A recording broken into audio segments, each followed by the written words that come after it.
What's up, everybody? Good morning. Happy Monday. Good to see you all. Smash that like button while you're chilling here and waiting. We'll get started in just a second. Big week we got coming up. News week kind of light, but it's earnings week. Earnings season starts. Big earnings coming in tomorrow. It's going to be a very interesting summer.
All right, everybody. Pre-market.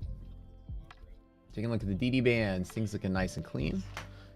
Nothing really crazy. Obviously, we have earnings season starting this week, so markets are going to be, I don't know what we're doing pricing into earnings, but there is no volatility leading up into earnings, which is interesting. To me, that shows extreme confidence in what we have. Obviously, monthly maps show bullish markets still. DD number shows bullish market still. And that VIX just in pure decay, not building volatility in earnings, means that the earnings likely still to squeeze higher. Okay, there's like no fear of that. DD band in the middle, right? I'm sorry, price trading in the middle of DD band, so the market's no signs of irrationality. It's nice and clean throughout the morning, and so we're good to trade. Looking green lights across the board, so I'm loving it. Hang tight, we're ready to get started.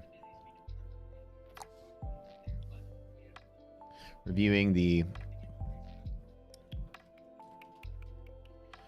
on the calendar, there's nothing really that's going to come out of the news.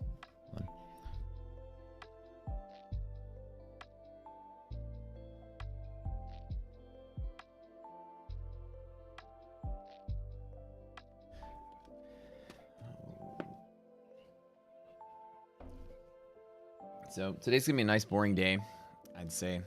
Trade writing off liquidity maps right when we open up. Probably a long, good long setup. I can have a hard time thinking any of these are gonna be down liquidity maps. Can hard time believing that any of these are gonna be short liquidity maps. So we'll see. We'll see how the market has an appetite for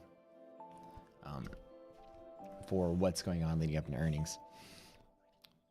Retail sales tomorrow, it's really the only thing that's going to have any effect on the market. Everything's going to just chill until earnings, really.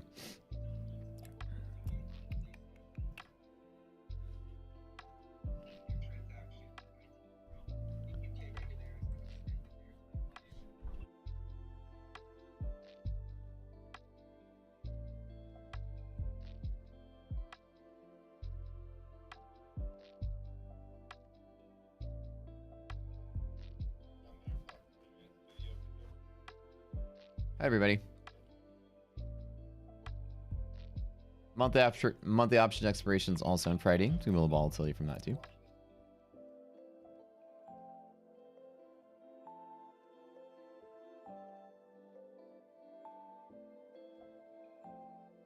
Major earnings starting on Tuesday. Bank of America, Morgan Stanley. It's like banking earnings for very first day.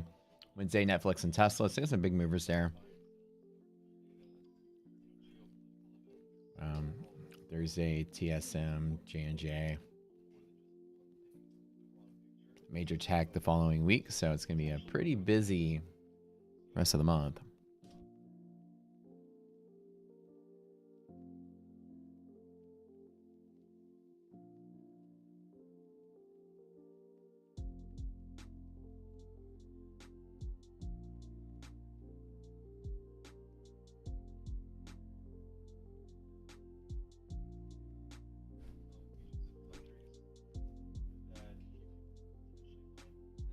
Did you have a good weekend? Did you do anything fun?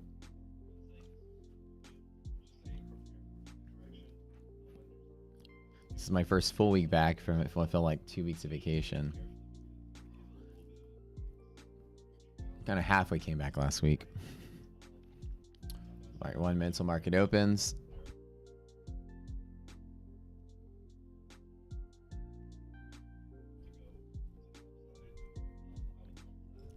Fishing, bike riding, soccer. Oh, that sounds like a fun. Any coffee.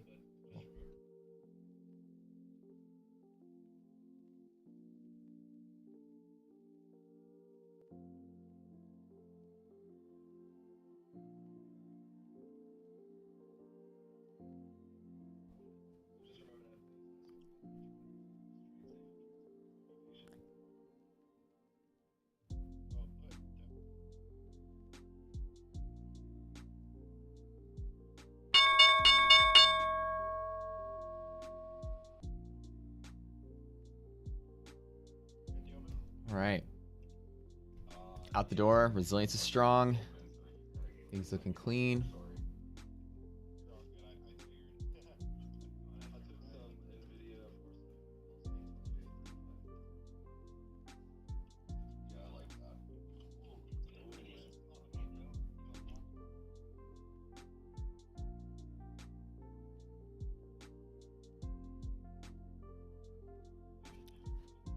Right out the door, nice and clean. Probably gonna take a look at this. So any support off the opens is a long signal.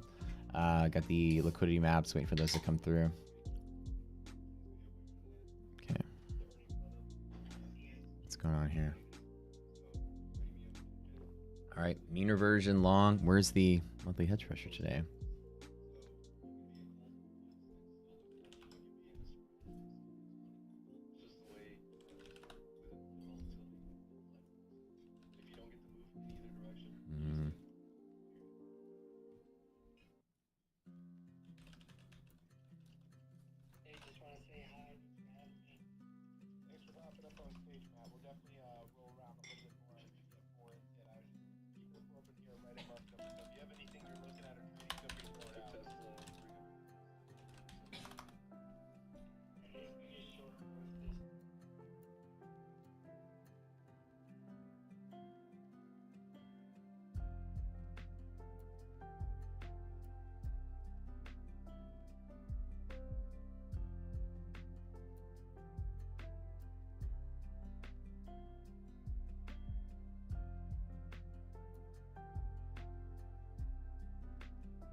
Hang on 1 second. Looks like Popcorn's hanging up for me.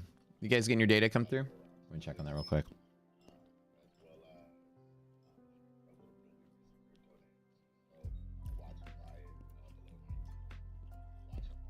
Not negative symbol, it's a dash. Checking on it real quick.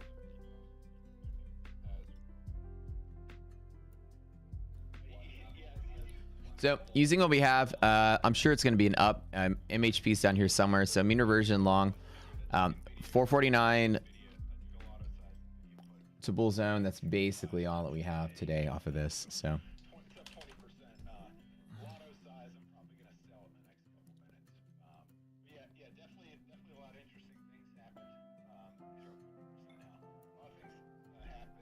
going to take a long out the hedge pressure.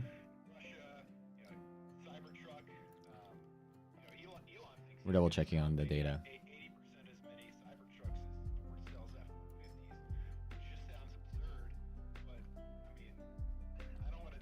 Nice and clean today. See what the DD numbers come out. So I have the status window open. So this will show the status of our data pool. So it's sitting at 0 right now. Let's see what's going on here.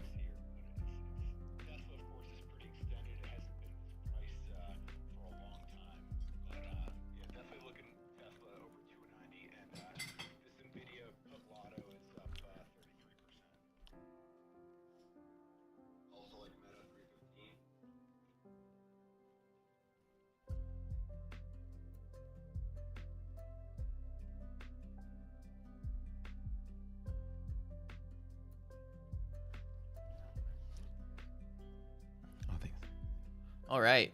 So anything today, now we're going to look at with the data we just have.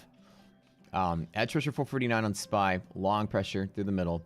Anytime you're in MR, mean reversion, you can look right here on the actual platform itself. It's going to show you.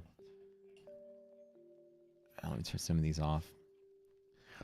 The middle is going to be where you're going to see a lot of the volume accumulate. So long to middle, pretty much it. There's nothing else to do for today other than wait it out.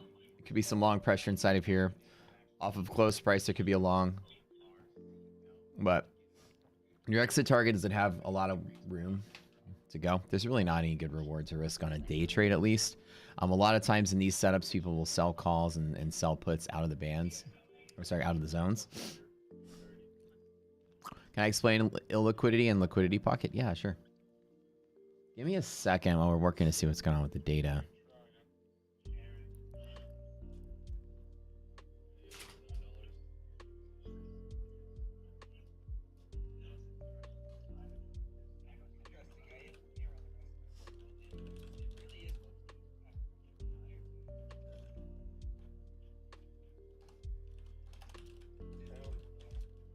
So it's cool.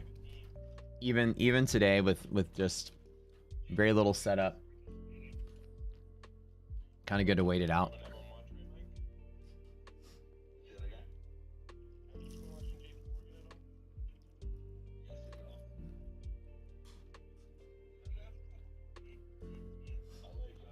Okay.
Let's tell everybody. Okay, so mean reversion, right?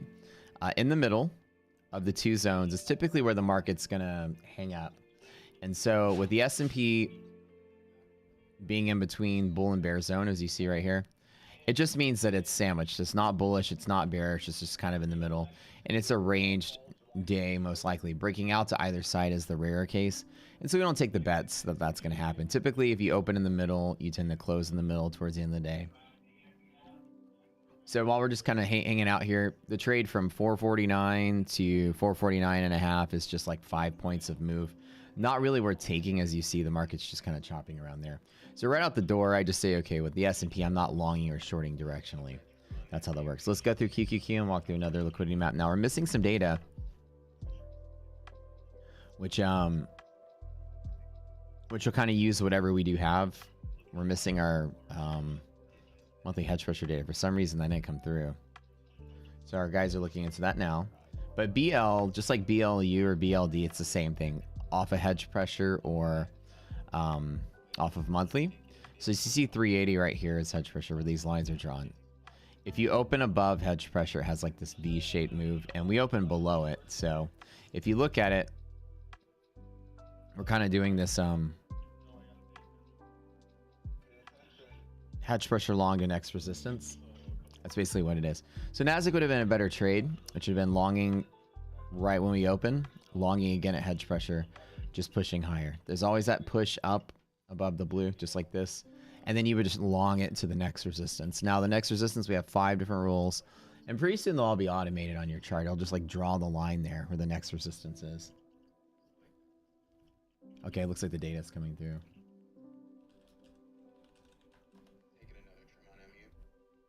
Okay, looks like our data's coming through. DD ratio just came through.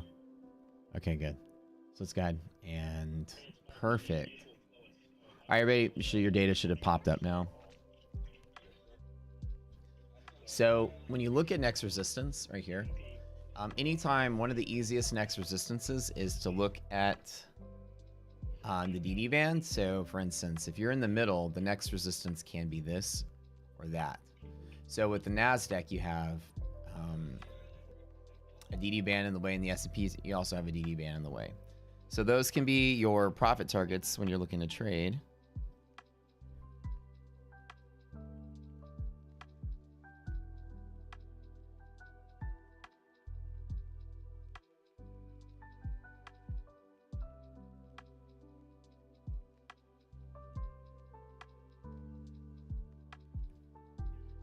So what you'll do is you will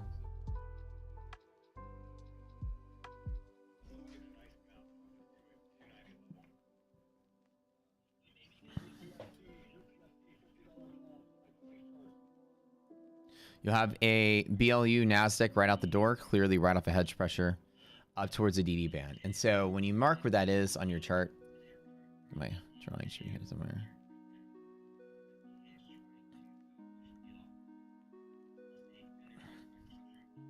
It's right about right here. And another thing we're going to do is from that same exit targets module, we're going to go through and show you the gaps on here. So gap fills is another thing that we're going to do. And I'll teach that lesson today so that everybody can catch up with that one. Gap fills are always an upper target.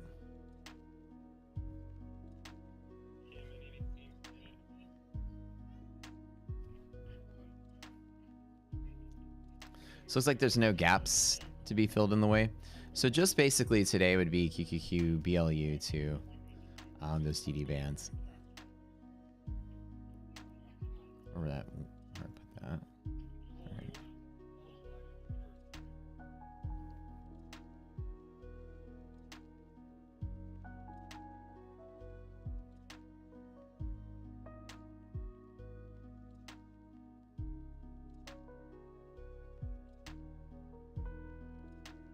NASDAQ has a little bit more potential to move to upper DD band.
All right, so looking pretty good, guys.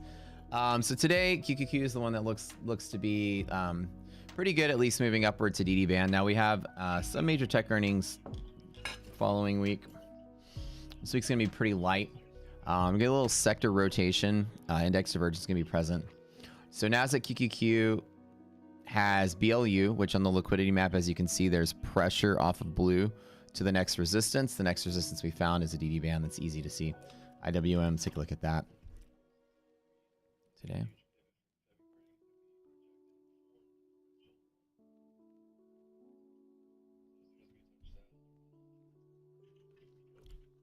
Wait, 308. Nice, nice, nice.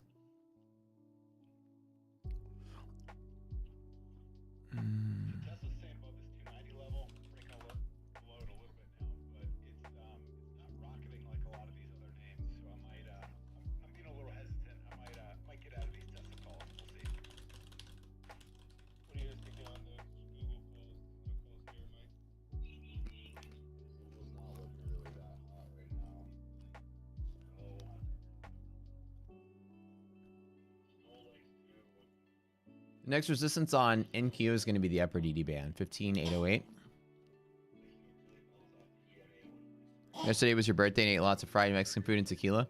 Wow, how are you awake?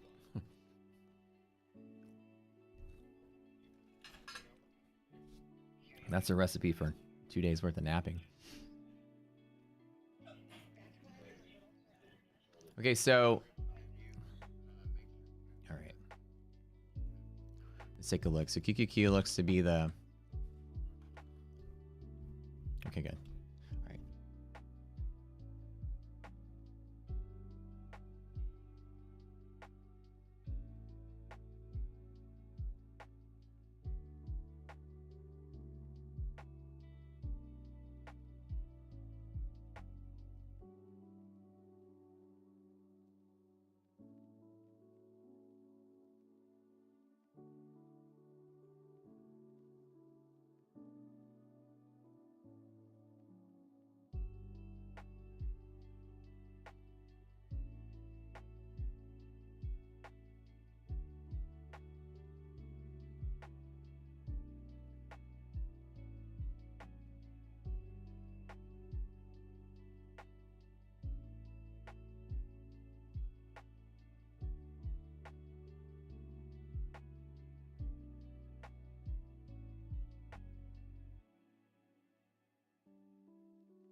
For my next trick, I will get a real offer to sell this car in less than... Hold on, everybody. 1 second.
All right, everybody, sorry I have my mic muted. So I'm going to be teaching some things. So we do pre-market every day, just kind of letting you guys know.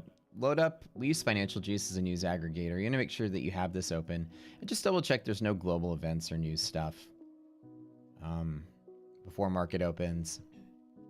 You're going to open up. I used to investing economic calendar. What I like to do is I'll look at all the events that are coming up for the week in the US. And I look for anything that has 3 stars that's going to interrupt my trading day. Most of these are pre-market, so there's not a lot of big moving events. I'm trying to look for like FOMC and CPI and things like that. I don't see anything there. And then that's basically it. Then the earnings calendar, just to make sure, you know, if it's earnings season, what major earnings do we have? And then once earnings season comes in, you just know that there's going to be some volatility coming in the market. So obviously what I do is I come here on this website called Zacks, and I'll look at the top, and anytime this earnings number goes to like 80 to 100, it starts getting bigger and bigger. There's always earnings every day, but you look for major earnings season. So there's always going to be a day where you start to ramp up to like 100 different calls in a single day, and then you know, okay, earnings season's starting again. Obviously this week is some banks tomorrow, and so you know the earnings is going to create some push in the market. And then 15 minutes before market opens, everyone needs to be prepped with all that. Okay, is today a news day? Not really. Tomorrow's earnings? Okay. Anything big this week? Not really, other than earnings. Okay, so now I'm armed with my trading day just to make sure I know what's going on. Then we come up here and we get our liquidity maps. Now remember, 3 rules to enter. We use liquidity map, DD, and resilience, which we don't have DD number today. I'm checking on that.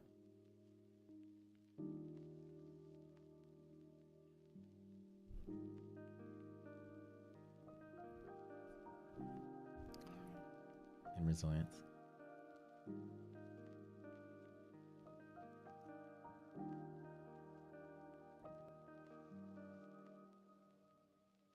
And then the exit targets, we use a couple of rules, but essentially when Rocket Scooter's finished automating everything, you'll have some lines drawn on the chart that show all the exit targets too. And as simple as it is, from there, you're just looking for a place to trade from and a place to trade to. What I like to do is take the liquidity map, and then I try to find, okay, what's the general pressure of something? Is it up or down? Where are my entry points I can take, and where's my exit points? Now, clearly, if we're looking at this one right here,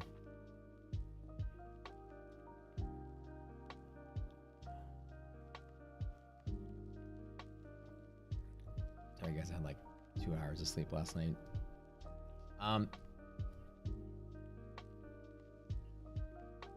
So liquidity map helps me find which direction and where my entries are. So my entries are always the tail of an arrow. My exit is always the tip of an arrow. This helps give me a guide of like trades I can take. Now, like clearly today, QQQ hedge pressure to DD band falls below hedge pressure. It's a stop, right? If we get back above again, then maybe it's another long.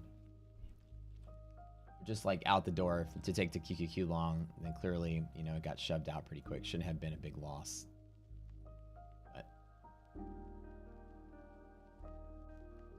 Yeah, it looks like something's going on with our database. They're looking into it right now.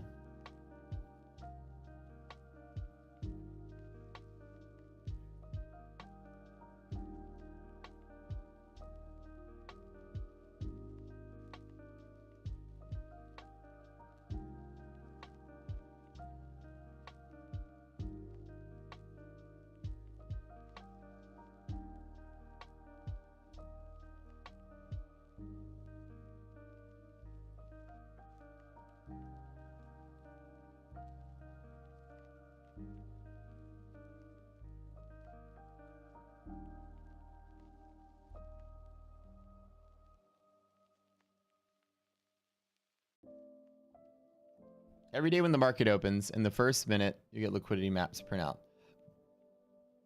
On the right, it'll start showing you which ones we have.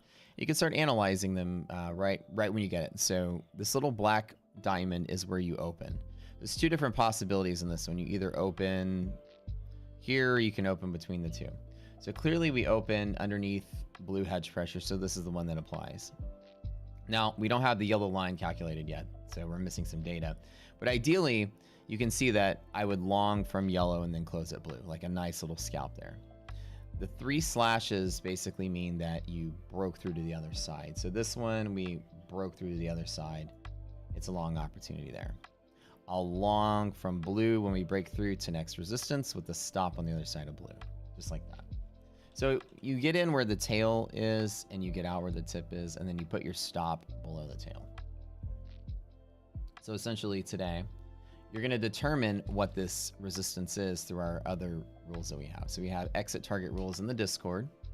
There's 5 rules for the exit targets, and in the Discord there's a video for each one, and they're all pretty simple to do. They're not really hard. You just pick whatever the closest one is, and you know where you're going to get in, where you're going to get out, and where your stop is.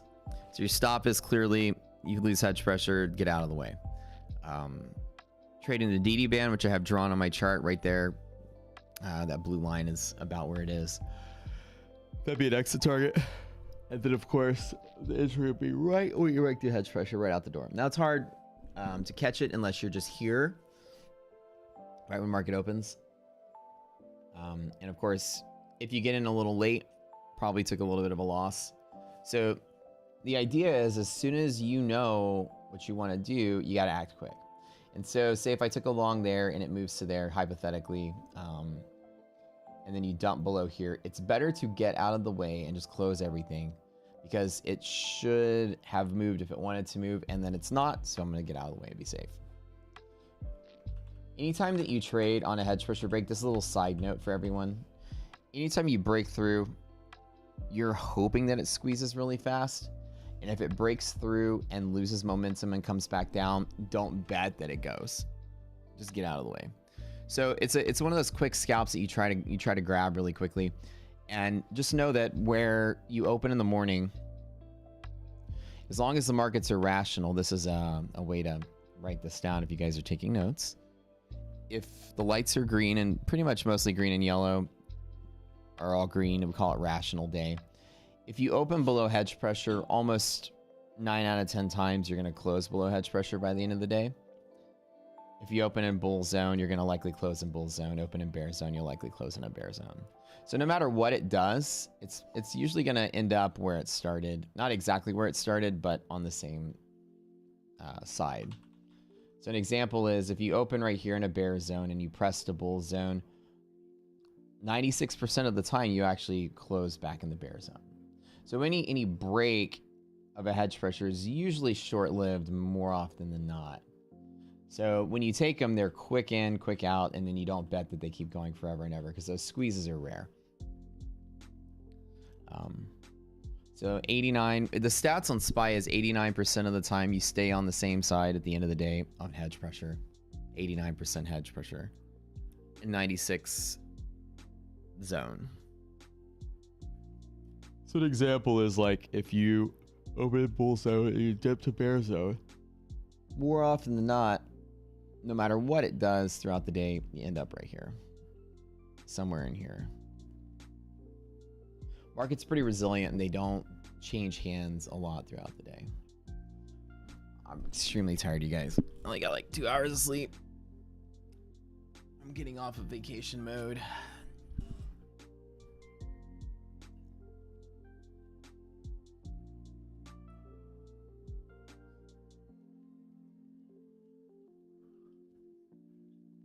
Okay.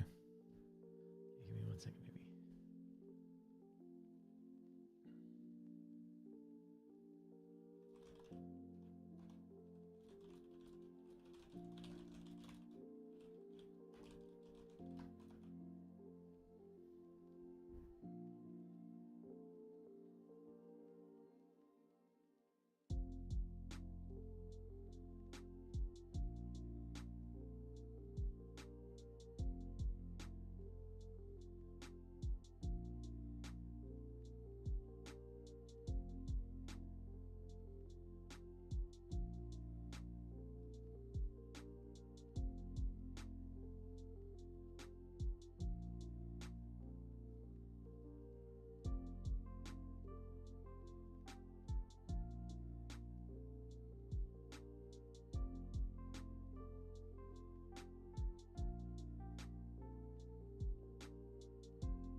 Be back very quick. I'm gonna take a quick restroom break.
All right, you guys, take a quickie little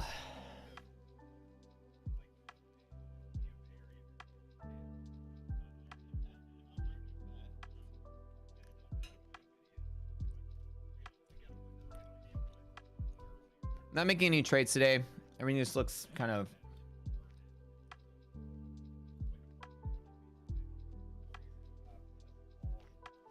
so no trade today. We're just gonna do a little education, and then we'll jump into a Zoom call a little bit later. Purina 1. We switched and wow. I'm trying to work on whatever's going with the data stuff.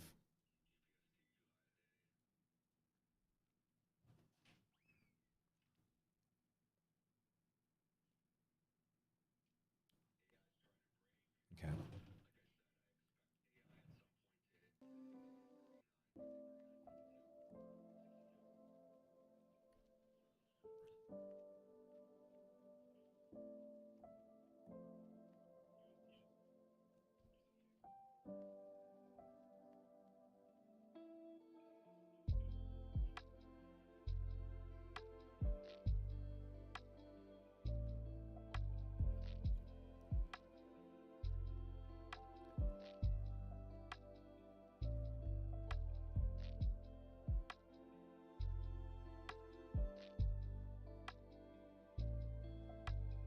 Give me 1 second, you guys, and we'll have a quickie little lesson.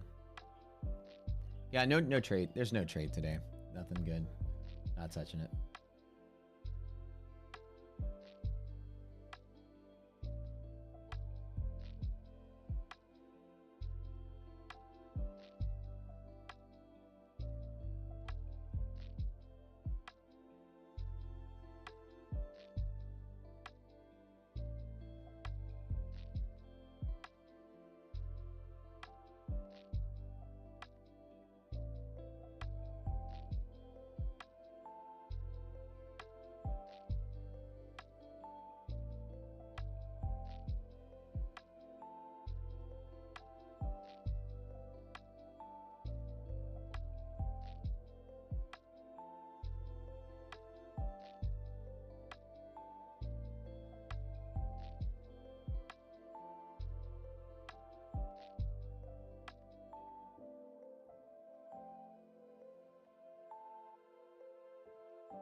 So looking at today, just to finish up, SPY opens mean reversion with nothing to do, and obviously we're missing some data, so we're still getting that worked out. Our data providers are actually down; their servers are down, so we're on the phone and working with them. That's why the mic has been off a little bit.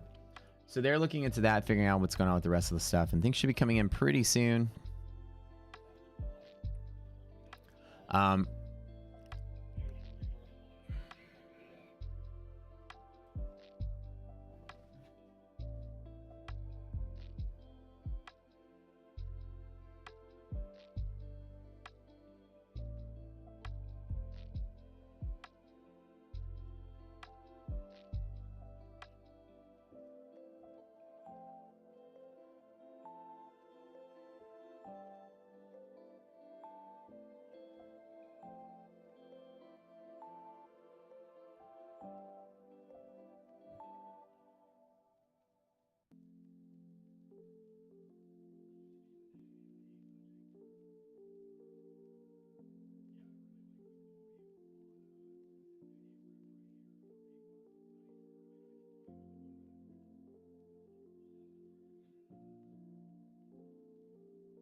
Res is fine. We just don't have We don't have our hedge pressure data. You look at the status, it's like we got 15% of the data come through on the S&P, and then they just crashed. So our data providers, they have a server crash. And so they're scrambling to get it together. So the data providers are down for the day.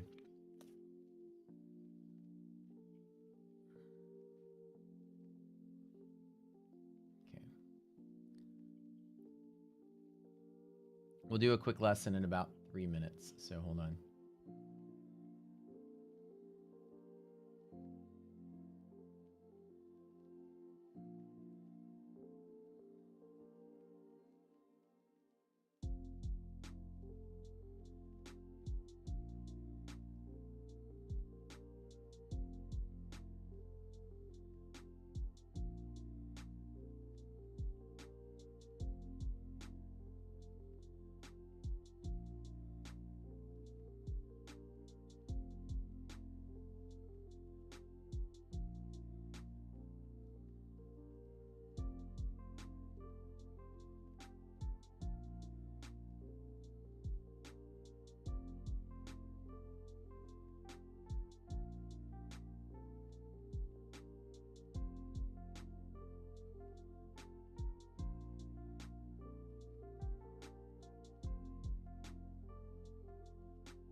Okay, so I'll show you guys my pre-market layout and how I get started.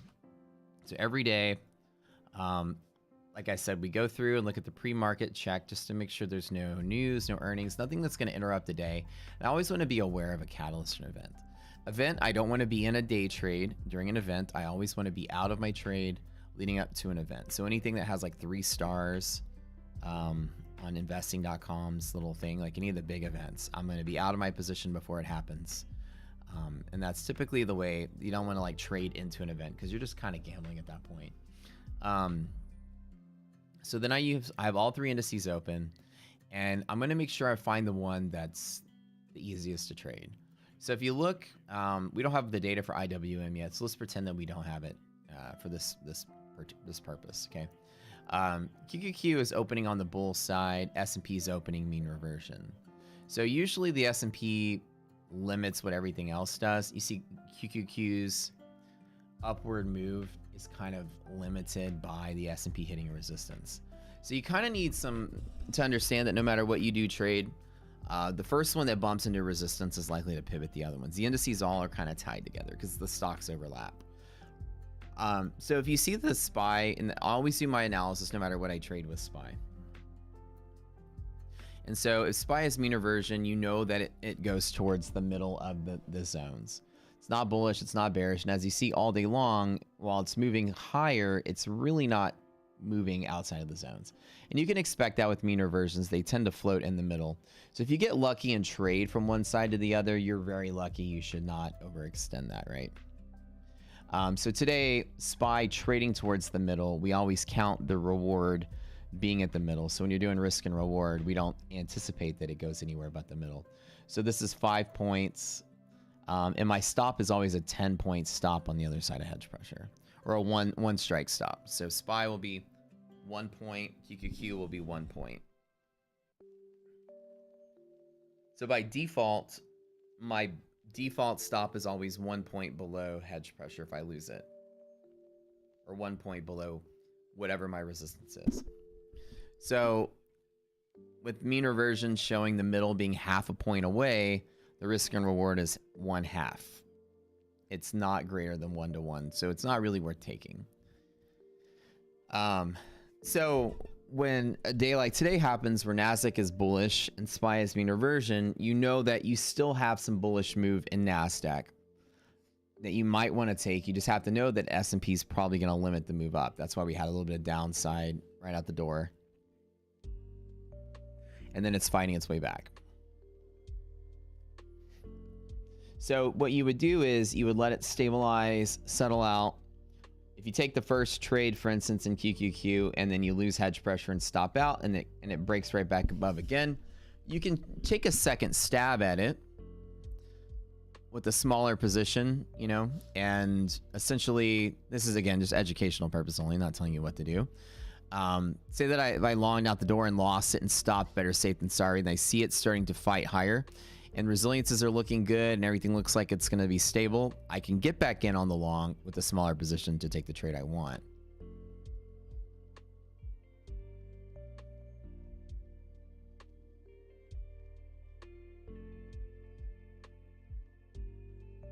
Now, keep in mind the statistics. How do I get such a nice layout with your browsers? You can actually like pop these charts out by clicking the little arrow in the box right here. So anything that I have open, you can pop out windows by clicking this guy right here. The charts, you click them here. Resilience, you can pop them there.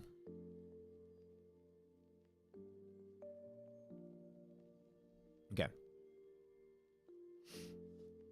So now keep in mind that you always trade to your first resistance and then you close out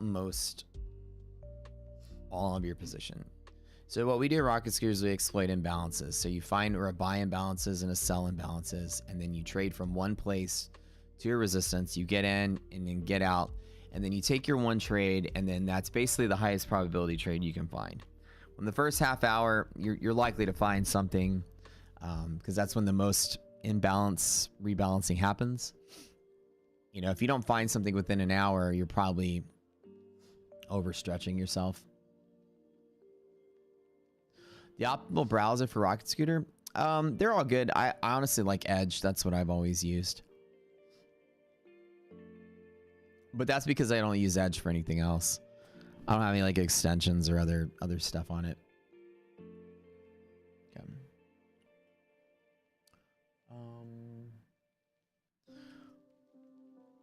So rules of thumb again, if you open on bull side, you tend to close on bull side. You open mean reversion, you tend to close mean reversion. So you don't take a bet that you break out of the middle, for instance, mean reversion. You don't take a bet that you break to the bull side and keep going. If you do, then that part is particularly random. If you get to that end of where you think it's going to go, the rule of thumb is always to just close most of your position out. Take as much profit as you can. Hold a little bit on the table just to keep running if you want. And that's kind of how it works. We have our data providers had a server outage, a major server outage today.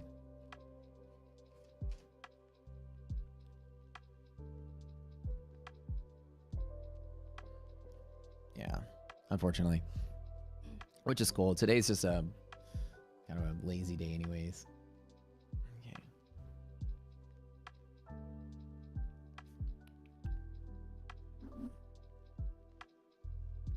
Yeah, we're kind of working on that right now. Just our options data provider, everything else is good. So we're waiting on the rest of our hedge pressures and stuff to come in. It got like 15-16% of the way through, and then they crashed. You can see right here the status. As it's pulling, it just stopped. That's what the status numbers are to show us how much data we've got coming through. So all your resiliences are good, 100%. The hedge pressure data missing. Yeah, I use Edge for mine. So when you're trading on hedge breaks, which is what today is, keep in mind, like if you're doing QQQ, you always have to keep.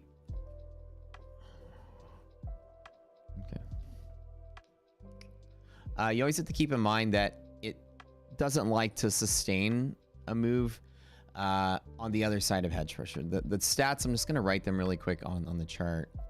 So just, I know, wrote these down a little bit. If you open either bull or bear side, no matter what it does by the end of the day, more often than not, these were the stats in the S&P, 96.6% of the time. If it's rational, you'll end up where you started on the same zone. So bull zone, like if the bull zone collapses out, most of the time it eventually just ends up in the bull zone. Whether it's up, down, doesn't matter. It's going to stay in the same zone. If you open below hedge pressure on NASDAQ, while it is fighting to squeeze higher, the balancing act is going to likely bring it below hedge pressure. So if you're taking a long on like a hedge pressure break, you have to be very careful to get out of the way very quick if it does retreat to the side it wants to be on, because the probability is very high that it doesn't break out and keep going. So essentially, if you do take a long on a hedge break, you need to watch it like a hawk, and the minute you hit your resistance, you need to get in and get out, or take what you can get on the trade. Because more often than not, even if it goes to here, there's a very high probability it ends up back down here. So if you come in and try to trade these things late, you're gonna get caught up in the chop. So the goal is to see things early and first. The stat on hedge pressure is 89% of the time it stays on the same side. So 11% of the time it'll open below and close above, right? Closing by the end of the day. So technically speaking, we think it's going to move up really quick and then sell back down. So we're going to try to get a nice little long scalp along the way. And typically on hedge pressure breaks, they're a little more volatile. So sometimes you get shaken out like on your first attempt. That's normal. And then if you get confident enough to take a second attempt with a smaller position, if it doesn't move on the second time, it's not going to move at all. So, and of course, keeping your position small so that you don't blow up or do any or lose a whole lot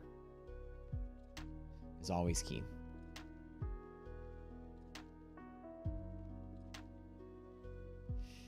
Can SPY come down when res is going up? Yeah, absolutely. Resilience doesn't do anything regarding direction. Resilience has to do with the order flux in the redistribution zone.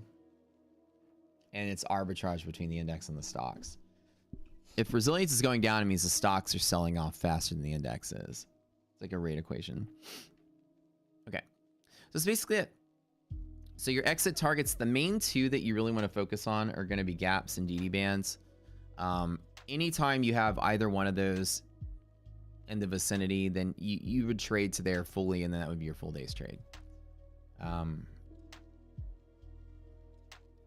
Never trade after 2 p.m. That's another rule. So that's the third exit target. You just exit at 2 p.m. no matter what. If you're in a trade, I always close everything out. A day trade at least. If I'm in a swing trade, I always hedge or make sure I'm covered so I can hold for the rest of the day.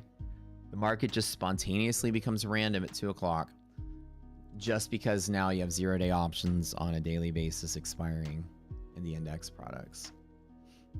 So the last 2 hours of the day is when people come back from lunch and then they start doing random stuff, either exercising those options or taking the shares or whatever. Since you don't know what they're going to do, we consider it random statistically. We don't try to guess.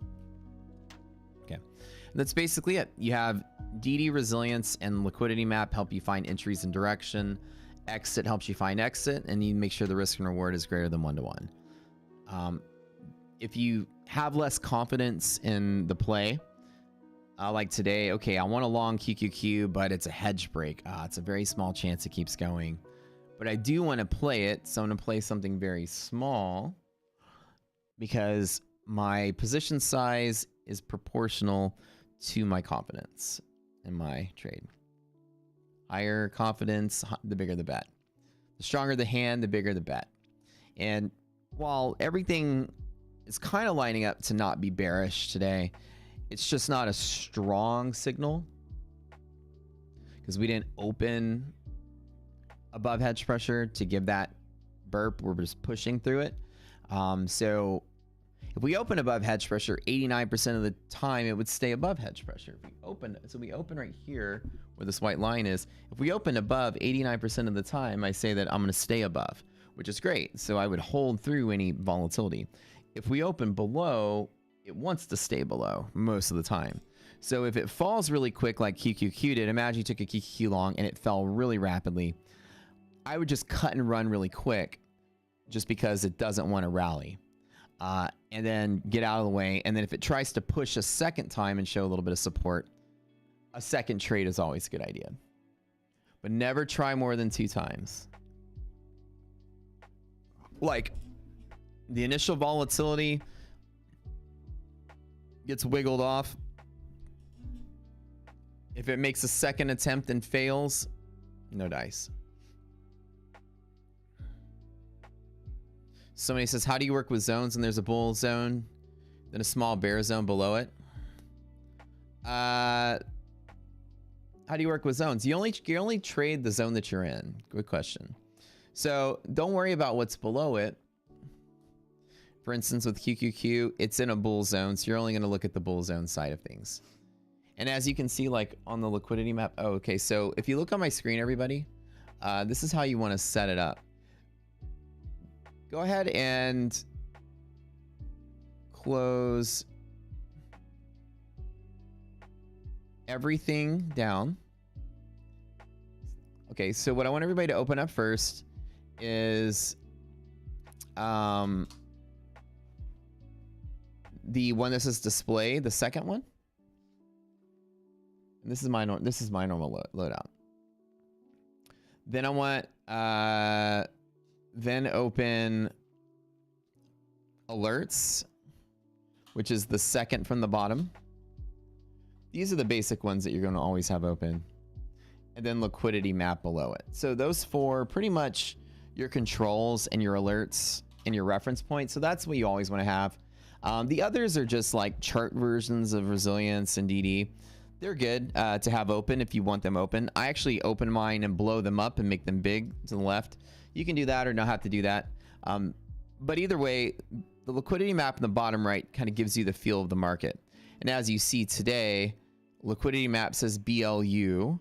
And the bottom right reference shows that generically when you're above hedge pressure, it does have like an upward push. You guys see that? It's pushing up to some resistance. So like we said, those resistances are gaps and DD bands, whatever you find that's got a sell buffer that you're looking to find sellers at, right? So if you have multiple zones like you see right here, then you just treat them as such if you're trading inside of them.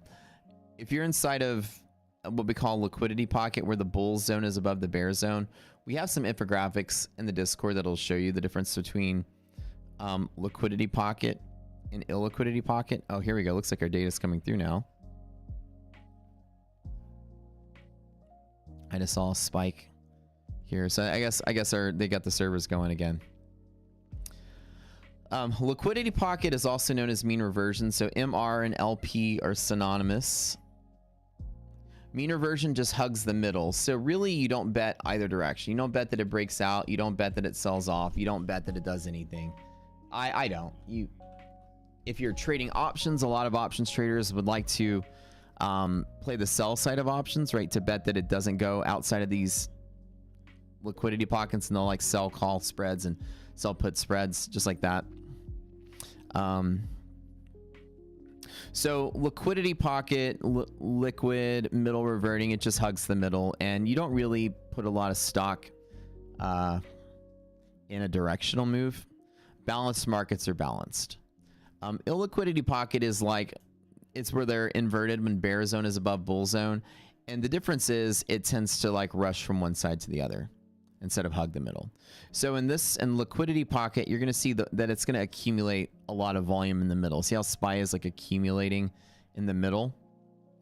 If they were reversed and the bear was above bull, like SPY would just beeline from one side to the other. It wouldn't hesitate at all. Markets hate illiquidity pockets. The way the algorithms behave in those, they're a little bit differently. The long answer, the medium answer is that in a liquidity pocket, bulls and bears are both losing. Like somebody that shorted here and longed here, both of those traders are losing in the middle. So when people are losing, everyone's making money from that sold them an option. So nobody has any incentive to move price anywhere. When they're inverted in an illiquidity pocket, everybody's beating the house. So it's like you're at a casino and everyone's losing and the house is winning in a liquidity pocket. Think of L as lose. Illiquidity pocket, everybody's beating the house. The bulls are winning in the middle, the bears are winning in the middle. So markets are going to move very rapidly outside of that. It's going to repel the middle. So IP repels the middle, LP loves the middle. That makes sense. And so you just treat them differently. Like a bull market that's pushing through here and hits an illiquidity pocket, it usually speeds up the move. And then I exit around the other side because they can get really crazy really quick. Liquidity pockets like are slow. It's like moving through pudding and it's choppy and flat. So L loves middle. L, everyone's losing. Losing love. L. Illiquidity pockets just rush out of there. Repel the middle. Okay. That's basically how you do it. But you don't need to worry about it unless you're actually there. Looks like our data is finally starting to come through. Let me double check the status. I saw a spike somewhere. Maybe not.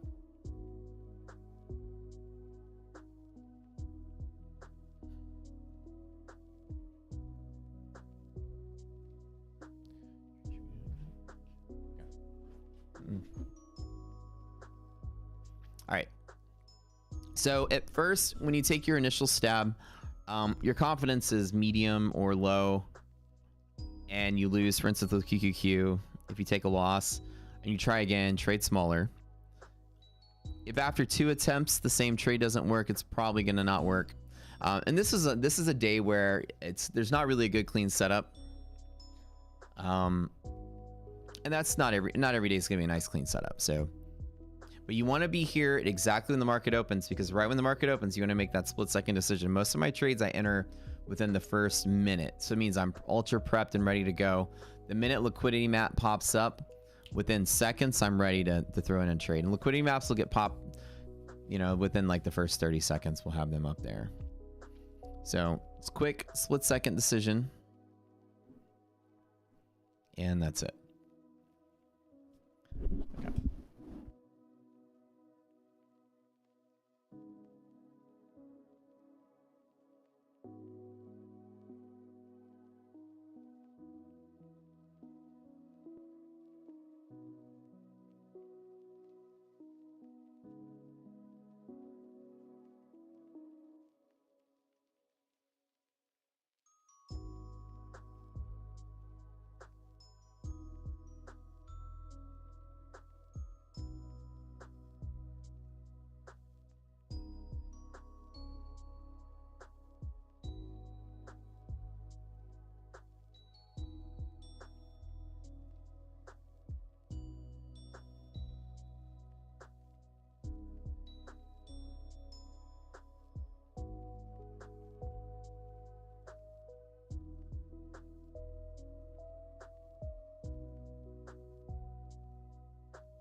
Nice, boring trading day today. Really nothing going on.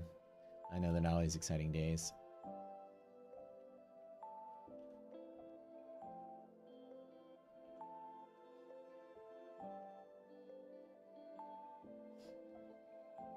And then these are the ones that you can do here. Okay.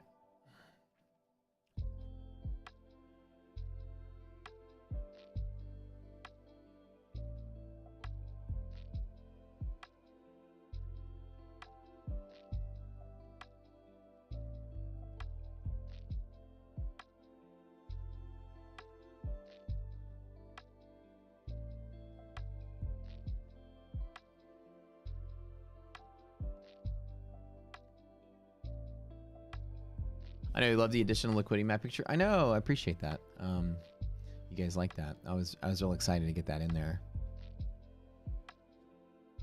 So the DD doesn't display unless we have a percentage of the data coming through.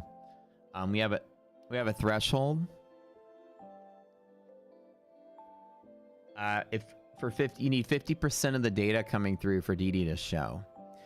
While this is 0.93, we only have 14% of the data coming through. So we don't show it to remind you that it's incomplete. For some reason, our data providers have crashed today. And so we're dealing with that all morning. No clue what happened. They have a major server outage and we're just kind of sitting here waiting for them to fix it. So we don't display DD unless 50% of the data comes through. That way, at the start of the day, as the liquidity maps are being calculated, DD doesn't show 100% when the first one's calculated bullish. Does that make sense? It makes sure you have at least half the data before it starts displaying. Now, the graph will start displaying immediately. Right when we have something, it'll start displaying once the calculations are done. Yeah. So it's a threshold just to make sure that you don't go, oh, DD is 100. Oh, wait, it's 20. Oh, wait, it's 60. Oh, wait, it's 30. It's jolting around as, you know, it's doing one of the calculations one at a time. If the first thing it does was Apple and Apple's in a bull zone, it would say 100 the moment Apple's calculated. And then if Microsoft is bear, then it would say 50. You go 100, 50, 75, 40, you know what I'm saying? So we thought 50% was a good threshold, where you have half of the market cap accounted for. Pretty excited to be trade like you, yeah. Boring trading is good trading. Yeah, pretty nice and boring. You know, not too bearish. Nothing really bad going on here. DD only needs wall data. Seems like wall data came through, just monthly data. No, so this is, you're correct. While this is considered what we call monthly hedge pressure, this is actually, that status point has to do with our options data provider. So what's considered complete is that we've calculated a hedge pressure and a monthly hedge pressure, and then that counts as complete. This is percent completeness. So when that black box runs, it needs to run and successfully calculate both hedge pressure and monthly. As you see with like IWM, we're missing hedge pressure and missing monthly. There's 2 dashes here. So missing 2 dashes or missing with 1 dash, they don't count towards the total. So in reality, you can consider that hedge pressure or monthly hedge pressure. If you're missing one, it doesn't count in that ticker. So you need to have a hedge pressure and monthly hedge pressure for both of them for that status indicator to calculate it. Good question, Carl. So even though it only uses wall data for DD, if we have wall data, we should have hedge pressure data. So sometimes you'll be missing some components of the data, would be a little bit of discrepancies. So we consider it all together. If you're missing anything, you're missing all of it, is the way that counter works. So wall data and hedge pressure are calculated differently, correct. But it's still, while we might have some wall data coming through,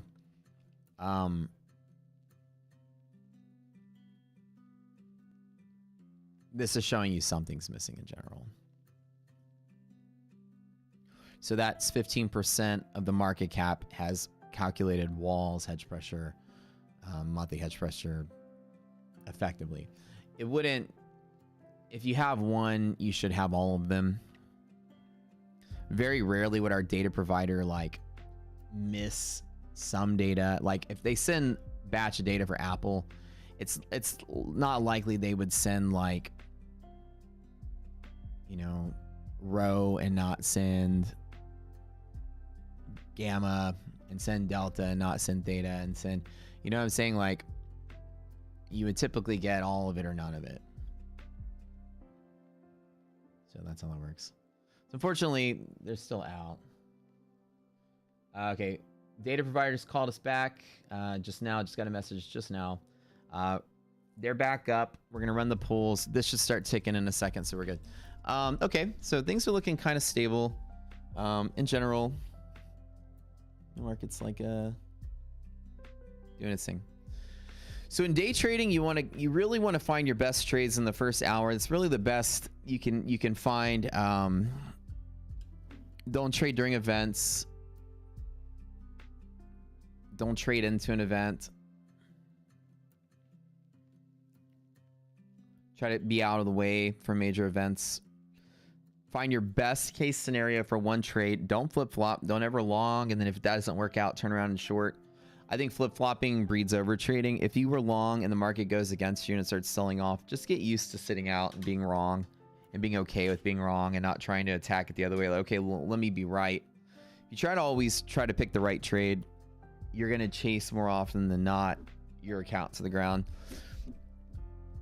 If you believe that it's long because all the evidence is pointing long, you believe it's short because all the evidence is pointing short, and you take the stab and it doesn't work, your brain shouldn't change its mind and say, well, okay, maybe it should go the other way. You should still keep your bias. Don't let the losing trade that you had in the random market change your bias. Still wait for your bias. Example with QQQ today. Like, okay, QQQ nice and bullish. Okay, we lost the support. Okay. Oh, it's trying to move again. Okay, let me take a second trade off of my original bias. Markets don't just randomly switch directions that often. If you think it's bullish or you think it's changing to be bullish and you go bullish and doesn't work, don't say, okay, I need to be bearish. Say, I'm going to wait for another bull opportunity because I was originally bullish. And if your confidence is low, just trade small. But like today, QQQ, say that you longed and it took a bunch of red candles and dove down. You said, crap, I'm wrong. Maybe I should short this. And then you shorted and now you're losing a second trade, right? Whatever bias you pick, it's better to stick to your bias as long as it was really strong. And if you need to change anything, it's always your position size. If your confidence is higher, your position size is higher. Traditionally, on a second attempt, my confidence is always lower. Like why didn't it work the first time? So then I don't ever just jump in. Like if I longed, say out the door 5 contracts, and I'm taking a second stab, I'm not going to try 10 the second time. I might try 2 the second time, something a little smaller. Our data should be coming through pretty soon.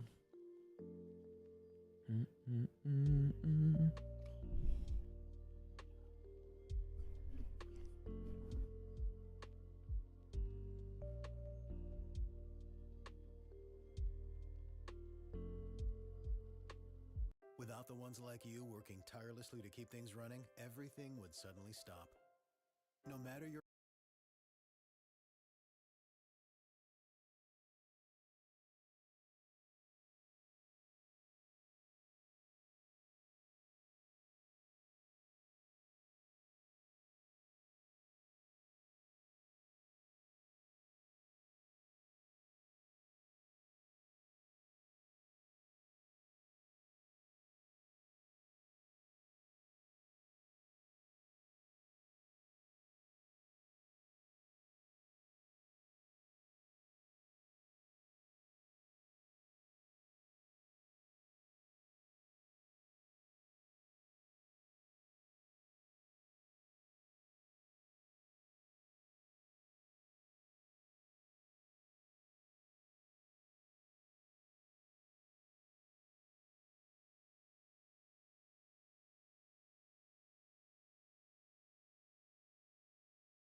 I had to speak on a space, you guys. Love you. I'm gonna get out of here.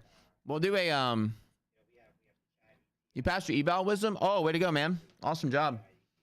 Sorry, I thought I had ended the stream. I'm literally that tired. I love you guys. Okay, we'll head over to Discord and we'll do maybe a Zoom call later this afternoon.